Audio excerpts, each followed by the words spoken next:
آج ہم آپ کو بتائیں گے کہ علم جعفر میں ادرک کھانے کی کیا فائدے ہیں، کیونکہ ادرک انسان کے چاروں طرف ایک روحانی ایسا کوچ پیدا کرتی ہے جس سے انسان کے خون اور چمڑی تک نظر حسد کے اثرات نہیں آتے۔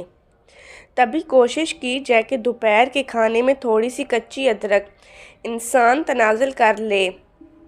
تاکہ اس ادرک کا رس انسان کے جسم کا حصہ بن جائے اور وہ نظر، حسد، تعویذات، تمام نحس طاقتوں سے اللہ کی پناہ میں رہے، کیونکہ ادرک اس کے رس اور اس کی خوشبو سے جنات اور تمام نحس طاقتوں کے اثرات ڈرتے ہیں کہ جو انسان دوپہر کے کھانے میں تھوڑی سی کچی ادرک کھاتا ہے تو ایسا ہو ہی نہیں سکتا کہ کوئی جادو، تعویذ، نظر، حسد اثر کر لے۔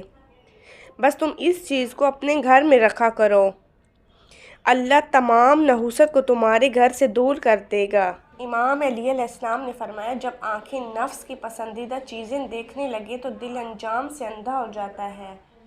امام علی علیہ السلام نے فرمایا، مصائب کا مقابلہ صبر سے کرو